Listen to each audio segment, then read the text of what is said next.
Good morning. Good morning. Narinig ko na naman yung Vilma Santos. Ay, alam mo naman ako, gusto ko nakangiti ka kaagad para Opo. yung mga magbababoy natin, hindi nakangiti din sila. Pag nakikita Opo. ka nilang nakangiti, nakakangiti na rin sila. Ano nang nangyari, Doc? Nag-usap daw kayo ng mga grazer, nila pastor? Opo, nag-usap kami nila, Pastor, tapos nagpunta kami sa Sanggunian kasi ang sabi ko nga sa inyo na tatawagin kami, no? So, nag-request talaga tayo ng audience supposedly kay Luis Mercaida, Kagawad. Opo. Nagkataong may session din talaga at Aroy. nag-uusapan nga yung livestock trading center na proposal ni Kagawad Oliveros. Oo. Pero napunta na doon sa discussion nga na sabi ko nga yung proposal ng City Vet na kung pwede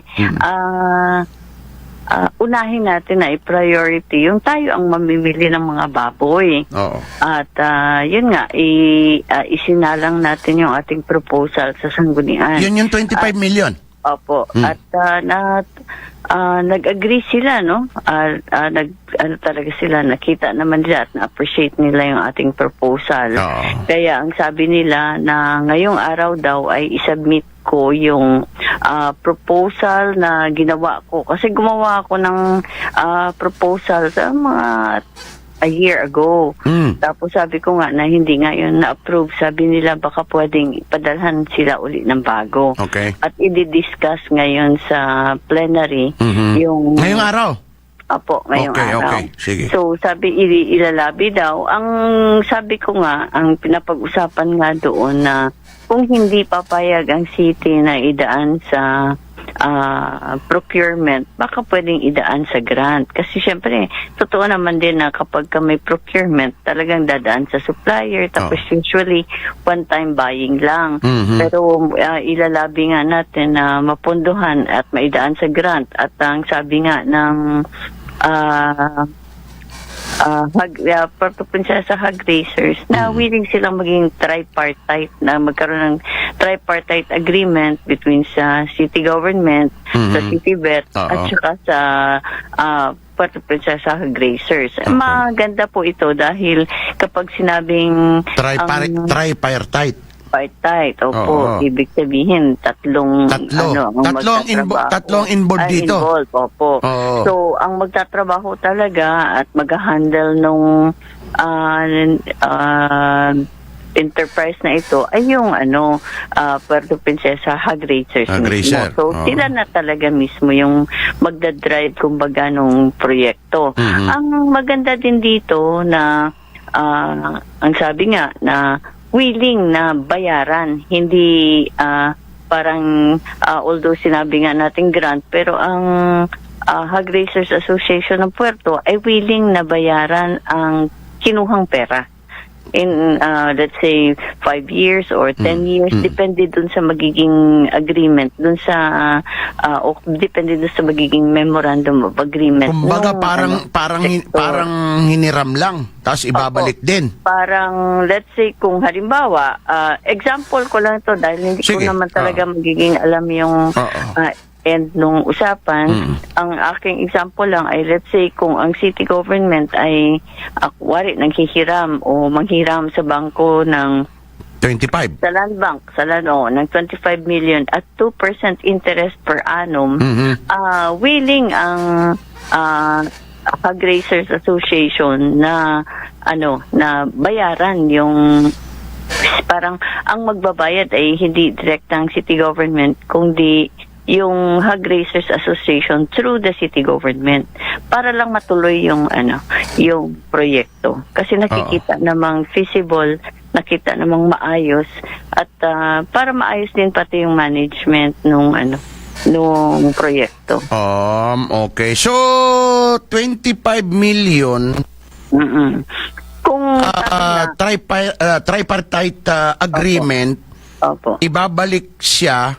So parang mangungutang si city kung walang pondo, kung wala lang halimbawa, tas 2% per annum, ibabalik yung pera pero may tubo, kumbaga ganun. Parang ang babayad sa halip na yung city talaga yung magbabayad. Yung Hog Racer.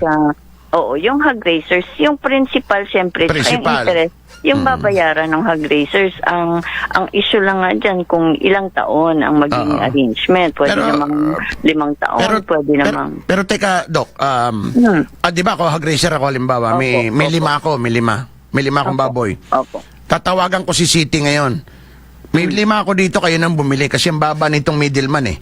So, kung halimbawa ay 135 si middleman, si City 160, 170, depende pa rin yan, pero lamang lagi si City para hindi lugi. Dito kay City magbebenta. So, halimbawa, nabenta ko yung in 170, nabenta ko sa City. So, babayaran ako ni City ng 170 per kilo. 170 per kilo. Opo. So, papaano yung labanan doon? Siyempre, yung pera ko, akin na to eh. Oo. Opo. Wala naman. Ayun nga, kasi yung may asosasyon nga, yung Hog Raisers Association ng Puerto, siya yung magmamanage ng pamimili at pag-distribute. Ang issue nga dyan, sabi ko nga na kung sakali, ang base sa nakikita natin, yung new old market, ay bumibili talaga ng dress weight yan. Dress weight. So, ang old new market lang. Yung bang presyo, kasi adjustable yung presyo niya eh. Pagka medyo less ang supply o over ang supply at yung demand, nag-a-adjust siya, nag-aakyat baba eh. Ano ba yung fix ba yan? Kung halimbawa, Doc, yung ano nyo, yung ipinisentan nyo, fixed price yan? O adjustable din? Adjustable din kapag lalo na kapag mahal ng feeds ngayon. Nagmahal na ng additional parang 2,200 na yata yung isang sako ng feeds. So, yun nga, na sinasabi na nga ng mga grazers na talagang lugi na sila kasi wala namang increase. So, sa presyo, ang maganda lang dyan dahil syempre nakakat natin yung ibang kita ng nagninegosyo, makakalaban tayo ng maayos na presyo sa palengke. At the same time, mabubooster din natin yung presyo. Presyo na yung desire ba ng mga hog-raisers na mag-alaga dahil maganda ang presyohan. Kasi ang impact nito, food security yan eh. Kung ako halimbawa, may sigurado akong kita sa isang buwan at ang bibili yung syudad, abay, marami ang mahihikayat na mag-alaga ho ng baboy. Kasi may sure buyer ho sila eh. Which is the city government eh. Di ba? Opo. Tsaka since hindi fluctuating yung presyo, na biglang magulat ka na lang, ganito babagsak na. Oo, mas maganda. At tama yan. Sabi nga nung taga ni Sir Neil na Vargas, kung sakaling magawa natin to, first time in the Philippines na gagawin ito ng isang video. At by that time nakikita ko, napo-forecast ko, so marami mag-aalaga, di ba? So hindi tayo magkukulang. Hindi naman natin sasabihin na oversupply dahil may green zone tayo eh. Ilabas. Opo. Labas yun natin. Nga, isa pa yun talaga sa malaking malaking advantage natin dahil nga sa green zone na classification. ASF free. Di ba? So okay yun, pabor na pabor sa mga hog raisers yun. Yun na lang ang nakikita din na tulong mula sa city government. Ang tanong dyan is, paano mailulusot yun sa city council at mapunduhan yung 25M na yun? So dapat talaga mapag-arala, maigi. Opo, gagawin nga ngayong araw, isubmit na yung proposal. Tutulong daw si Konsehal John G. Rodriguez. Appropriation si John G. Opo, tsaka yung i-submit daw yung tutulong daw siya para ayusin yung AIP kasi kung hindi nga daw kasama yun, so kailangan daw ngayong araw ay maayos para dahil last quarter proposal, last quarter na tayo, August, September na magpapasko.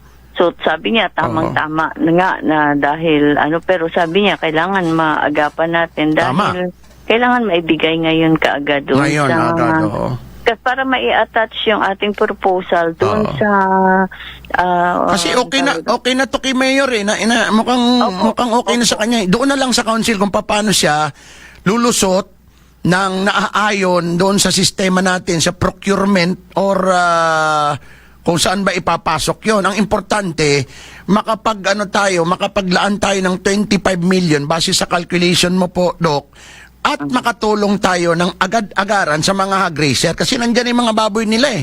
Pag binenta mo ng 135 at wala talaga, talo na agad sila. Wala silang tatakbuhan.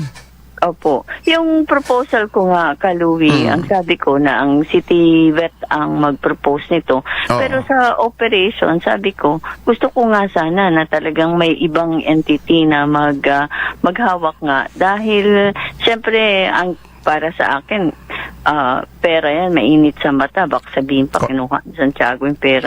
Conflict of interest. Baka sabihin, conflict of interest. Tama yan, tama yan. Kuha na lang, tama naman yung tripartite dahil at least may isang yung Hog Racers Association mismo kung siyang magmamanage yung pagpapatakbo ng negosyo. Huwag ka na lang kasi baka baka retirable na ako okay ka na, yung retirement mo nandiyan na, malapit na. Baka mamaya sumimangot si Vilma Santos ng Puerto Wag na. Hayaan mo na lang yung Hog Racer at yung city government ang mag-usap. Kung ibaga, ikaw lang yung datos mo lang, kasi ikaw nakakaalam eh. Di ba, Doc? Datos mo lang. So wala na hong iba talaga, Doc, na remedyo. Ito na lang, 25M. Pagugulungin. Baka mamaya, baka meron sila. Sa plenaryo, okay na tayo. Ibig ko sabihin, wala na tayong ibang naiisip na itutulong sa mga hog racer. Ito na lang ito. Ito na ito. Oo, kasi kung maglalagay tayo ng yung auction market, wala yun. Trading center. Ganon din yun eh. Gagastos din. Hindi, at saka yung trading, at saka yung auction, ganon din yun, baratan din yun eh. Opo. Babaratin hanggat maaari. Kung may trader ka dyan, sa isang bagsakan, babagsak mo yung mga baboy mo dyan, ganon din yun. Babaratin din ng buyer yun hanggat maaari. Natural. Gusto nila kumita. So hindi tingin ko hindi yan. At saka yung mga pagpapagawa pa tayo ng mga sarili nating paggawaan ng page, matagal pa yan, marami pa ito. Nandiyan na, pera na lang kulang eh. Tsaka yung naaayon doon sa procurement law or sa yun na lang para dispatch agad, 'di ba? Mayroon ng pagpipilian yung hog racer at hindi nila tatangkilikin yung mga binabarat na presyo ng mga middleman, iba. Opo. Ganun lang yun. So, nakasubaybay kami. Ngayon sana maisalang doon, ano? Doc, yun City sabi Council. nila, pagsikapan daw na i-discuss sa plenary yung proposal. O baka mamaya mahuli na tayo kasi mahuli na po yung proposal na yan kasi nga maglalas quarter na. Pondohan na naman ngayon. Hindi naman na isa. Starting po ng August 4, yun yun sa budget call. So, makakahabol po talaga tayo. Habol pa, no? Abot pa. Habol po. At may pera naman, ho? May pera naman. Kung hindi, pangutang na lang yan. Kasi wala eh. Kasi ang daming tatamaan itong maganda. Kasi, una, food security. May sapat tayong karne. Magpapasko, okay. At, mahihikayat mo, yung dito sa Puerto, mga kaibigan, agriculture, tourism, transportation, bread and butter natin yan. Wala tayong mining dito. Diyan tayo namumuhay. At yung babuyan, agriculture yan. So, kung mahikayat natin ng mas maraming magbababoy, kahit ako mag-alaga ako tatlo, apat, hindi ko na isiping malulugi ako dito kasi may sure buyer tayo, city government, na panalo sa presyo. Di ba? So, maganda po na masuportahan ito. Sige po, at yung mga hog racers nandito sa akin bukas din, nasabihin ko rin yung pinag-usapan natin, Doc, at sana masuportahan ito. Ito ho, puerto lang ito Hindi kasama ho dito yung labas. Puerto lang ito. Opo, puerto po. Pero siyempre, ang mga tagalabas naman ng puerto ay nag-aabang din sa sa development ng puerto kasi pwede rin silang dito na lang tayo dito na lang sila mag-alaga sa puerto. Di ba? Doc, teka muna, nabanggit na ko yung pag-aalaga. Yung bang backyard sa mga pinatawag nating yung pag-aalaga ho ng baboy sa mga urban, pinagbabawal na ho. Baka kasi minarinig ako sa isang barangay na parang ibabawal na nila yung pag-aalaga isang baboy doon sa mga mababahay na lugar. Opo, Meron bang ganon? Totoo naman yun. Totoo naman Ha? din na talagang dahil sa zoning. Ayun. Kung napansin mo dati, dyan ang kwito dati, kapag kakulang ng baboy, tatakbo ka lang dyan, may makukuha ka. Yun Ngayon lang. talagang wala kang makukuha. Oo. Pero isa yun, may mga issues din tayo na yung mga, syempre yung barangay na mga Oo. rural, kailangan meron talaga silang, ang sabi ko nga, isa pa sa pakiusap ko, dapat na i-define ng Define. o ba yan o anong na ano yan yung mga nagbabawal na Kasi may mga barangay ako narinig, mga barangay officials nagtatanong, sir, meron dito kasi na sasabihan namin by next ngayong week na tumigil na sa pag-aalaga ng baboy kasi nga ito isang lugar na matao at saka hindi siya agricultural area o industrial. Abi ko ititanong natin yan kasi ano yan masalimuot na ano. Opo. Kaya natanong kita kung bawal na ba? Dapat kasi ang proposal ko kasi dyan, dapat yung zoning mismo ang magtalaga ng mga area na ito ang pwede niyong alagaan. Hindi yung sasabihin lang na hindi kayo pwedeng mag-alaga dyan na nag-uumpisa na yung mga tao. Oo. Dapat sa umpisa pa lang sabihin Na, mo mga biik-biik pa lang. Opo, dito kayo pwedeng mag-alaga. Let's say sa Barangay Bakungan, Barangay Manalo. Yeah, yung agricultural Barangay area, pero Opo, yung opo. sa may Sa syudad. may mga kapitbahay ka sasabit ka pagka Opo, kapag ka andyan nireklamo ka, siyempre kapag ka urban ka, Oo. andyan talaga yung Okay. implementation ng Sige. ating Anyway, zoning. iba naman yan. Ibang usapan na yan. Dito muna tayo mag-focus sa mga hog racers. Yan na Opo. lang ang nakikita nilang liwanag. Opo. Liwanag sa Pag-isapan po dilim. talaga natin si Sir Kaluwi na Oo. na maayos yan para naman Tatanungin namin. mananalo ang lahat. Mananalo ang lahat. Lahat tayo mananalo. Win-win. Win-win. Solution Sa ngayon, ang nananalo, yung nandyan sa lamesa. Kasi, mababang live weight, pero yung kanila fix lang. Opo. So, pag naayos natin yan lahat, maganda para sa lahat. Maganda sa lahat. Okay, sige. Doc, kailan ka mag-retire? Huwag ka mo na mag-retire. Kailangan ka pa ng citibit. Next. Siyempre, magsisisenta na ako. Ganun ba? Wala naman kasi sa ano mo. Hindi, para mga ano lang, 55, 54. Feeling mo lang yun kasi hindi pa ako nakita. Ganun ba? Ang bira. Sige. Kailan ka? Sikapan lang natin. Tingnan natin kung... Ito magiging ano mo, Doc, pagka magre-retire ka na. Legacy mo na to, Ikaw nag-propose nito, Kaya kailangan matuloy ito para sa mga gracer. Sige. Sige, Doc. Salamat po. Thank you very much. Thank Good you. morning. Abangan na lang po natin. Mamaya. Tingnan po, natin. i-hearing nila. Salamat. Thank you, Doktora Indira Santiago, mga kaibigan,